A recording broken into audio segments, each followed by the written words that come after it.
अपने YouTube channel के साथ आप लोगों की खिदमत में हाजिर हूँ। उम्मीद है आप सब लोग खैरियत से होंगे। आज हम ये देखना चाहते हैं कि पाकिस्तान में इनफॉर्मल इकॉनमी या नॉन टैक्स्ड इकॉनमी का कितना फ़ीसद हिस्सा GDP का बनता है और इसका इम्पैक्ट्स क्या होता है मार्केट पर और हुकूमत की कलेक्शन रेवेन्यू कलेक्शन पर। इनफॉर्मल इकॉनमी दो किस्म की होती है। एक वो हिस्सा है जो स्मगलिंग पर मुश्तमिल है, जो कि इलीगल एक्टिविटी है, जिसको ब्लैक या शेडो इकॉनमी कहा जाता है। और ये कोई हिस्सा है जो लीगल तो है लेकिन हुकूमत पाकिस्तान को टैक्स अदा नहीं करते। अब आते हैं एक रिपोर्ट की तरफ। IPSOS एक इदारा है फ्रांस का, ये world leading market research organisation है। इसका एक रिपोर्ट आया है 2022 की जून में। उस रिपोर्ट के मुताबिक पाकिस्तान की जो इकॉनमी है उसकी 40% इनफॉर्मल इकॉनमी है, जबकि कुछ और ऑर्गेनाइजेशंस की रिपोर्ट्स के मुताबिक ये कोई 50% के राउंड अबाउट है। अब इस रिपोर्ट को अगर हम देख लें तो ऑर्गेनाइजेशन ने 5 सेक्टर्स में इन्वेस्टिगेशन की है। उन 5 सेक्टर्स में टी है, टोबैको है, टायर एंड लुब्रिकेंट्स है, मेडिसिन है और रियल एस्टेट है। और वो ये भी कहता है कि इन 5 सेक्टर्स ने सिर्फ हुकूमत पाकिस्तान को सालाना 310 अरब रुपए का नुकसान पहुंचाया है, यानी टैक्स अदा नहीं किया।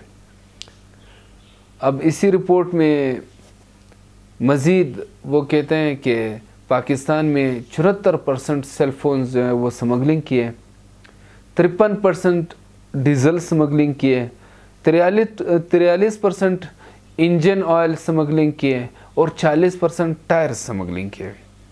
एक और रिपोर्ट जो हार्वर्ड की टॉप इकोनॉमिस्ट टीम है और पाकिस्तान की कॉमर्स मिनिस्ट्री ने जॉइंटली तैयार की है, उस रिपोर्ट के मुताबिक पाकिस्तान में जो टॉप 12 कमोडिटीज स्मगलिंग होती है वो सालाना 3.3 अरब डॉलर का बनता है। उसके बाद अगर हम देख लें कि पाकिस्तान में कोई 3-4 मिसाल हम लेते हैं कि कैसे लोग टैक्स नहीं देते हैं, उसमें सबसे पहले टायर की तरफ आते हैं। पाकिस्तान में सालाना 1 करोड़ 40 लाख टायर्स की ज़रूरत होती है, उनमें 40% जो है वो स्मगलिंग की है और 15 से 18% तक लोकल प्रोडक्शन है और बाकी 35% इम्पोर्ट्स होते हैं। इसी तरह अगर हम दुकानों को देख लें, पाकिस्तान में टोटल 22 लाख दुकानें हैं, उनमें सिर्फ 30,000 दुकानें जो है वो टैक्स देती है। इसी तरह अगर हम एग्रीकल्चर को देखें, पाकिस्तान का जो एग्रीकल्चर है वो टोटल GDP का कोई 22% बनता है, लेकिन वो सिर्फ 1% टैक्स अदा करते हैं। इसके बाद अगर हम आबादी को देखें, पाकिस्तान की टोटल आबादी तकरीबन 24 करोड़ है, लेकिन इन 24 करोड़ इंसानों में सिर्फ 2021 में 35,96,092 अफराद ने टैक्स अदा किए, यानी तकरीबन 36 लाख। 24 करोड़ इंसानों में तकरीबन 36 लाख लोग टैक्स देते हैं। इनमें वो तमाम मुलाजमीन शामिल है जो कि गवर्नमेंट सेक्टर से उसकी जॉब रिलेटेड है, वो पहुँचते हैं। अब अगर हम स्मगलिंग को देखें कि सिर्फ ईरान से जो स्मगलिंग होती है उस पर पूरे बलूचिस्तान और सिंध के सक्कर और कुछ और ज़िले हैं और पंजाब के मुल्तान तक, ये पूरा खिता जो है ना ये ईरानी स्मगलिंग पर इन्हिसार करता है। अगर ये स्मगलिंग बंद की जाए तो इस पूरे खिते पर इसका बहुत बड़ा इफ़ेक्ट होता है।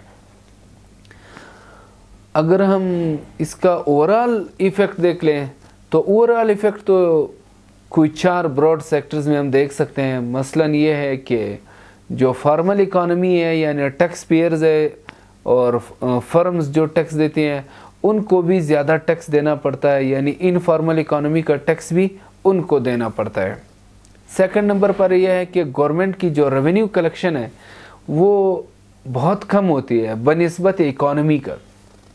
थर्ड नंबर पर यह है कि मार्केट डिस्टॉर्शन होती है, यानी इनफॉर्मल इकॉनमी अब बड़ी तेज़ी से फॉर्मल इकॉनमी का जो मार्केट शेयर है वो ले लेती है। और फोर्थ नंबर पे ये है कि कारोबार के लिए जो मौके हैं वो इक्वल नहीं है। यानी जो फॉर्मल तरीके से आता है कोई फर्म या इंडिविजुअल, या जो कोई इनफॉर्मल तरीके से आता है, तो दोनों के लिए इक्वल मौके नहीं है। इवन फील्ड दोनों के लिए फील्ड इवन नहीं है, बराबर नहीं है।